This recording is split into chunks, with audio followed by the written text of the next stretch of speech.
neno la Mungu nasema, ni jinsi gani kijana aisafishe njia yake? Kwa kutii akilifuata neno lako. Swali la kujiuliza au la kutafakari. Mimi kama kijana ninaijua njia yangu? Unapaswa kujiuliza, je, ninaijua njia yangu? Maana kama Biblia inatuambia ni jinsi gani kijana aisafishe njia yake, ina maana kila kijana anayo njia ambayo Mungu amemkusudia yeye kama yeye kuipita au kuiendea. Na hauwezi kuisafisha njia yako kama haujajua kama una njia unayopaswa kuiendea. Ni lazima kama kijana kutambua kwamba ipo njia ambayo Mungu amekukusudia kuiendea. Haleluya, Bwana Yesu asifiwe sana. Jinsi gani kijana aisafishe njia yake? Kwa kutii akilifuata neno la Mungu. Zaburi 119 mstari wa 9.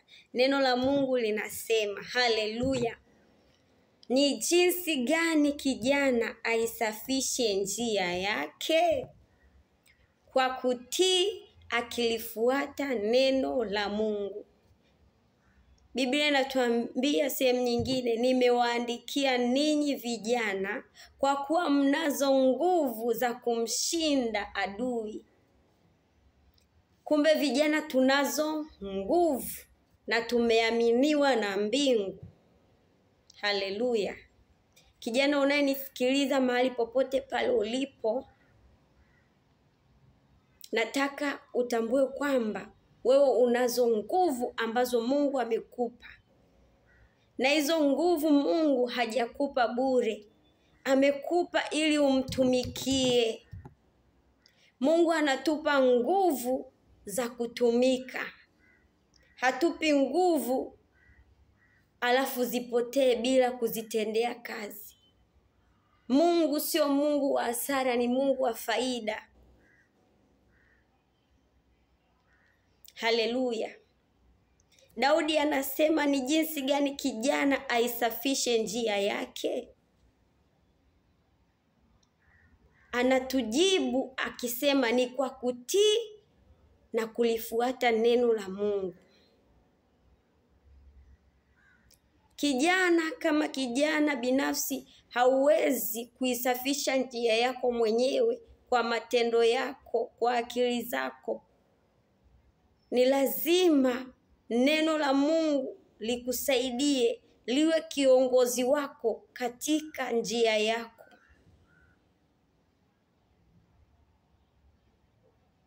Na unapaswa kuitambua njia yako ambayo Mungu amekukusudia wewe uipite.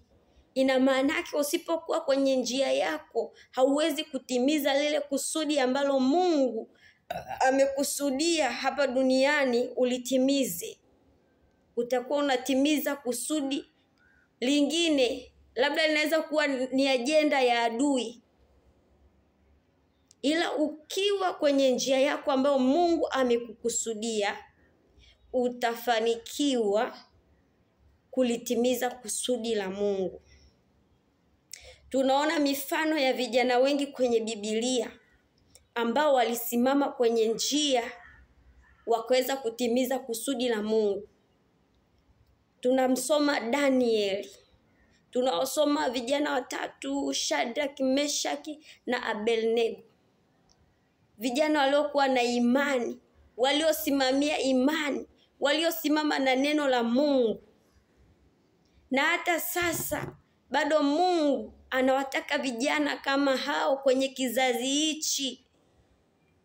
Ni lazima tukubali kulifuata neno la Mungu, liwe kiongozi wetu, tuweze kutembea kwenye ile njia ambayo Mungu ametukusudia, tuweze kutimiza kusudi la Mungu hapa duniani. Mimi sijaletwa kuishi tu maisha ya kawaida. Wewe hujaletwa kuishi maisha tu ya kawaida. O rama shakara masaya, riko sakaraba kori ya bashanda, rika shaka yanda raba kori ya bakari ya ndiri ya masaya, ropo shanda rama kori ya ndiri ya makari ya basaya.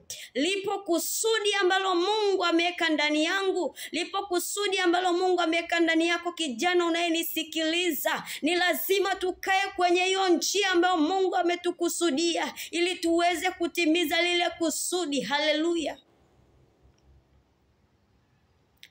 Hatuwezi peke yetu, lazima tulifuate neno la Mungu. Tuwe watu wa kusoma neno, watu wa kulitafakari neno, watu wa kuomba, watu wa kufunga, watu wa kukesha. Hauwezi kuwa mtii pasipo kuwa na neno la Mungu ndani yako linalokuzungumza kwa habari ya utii. Na kwa nini utii?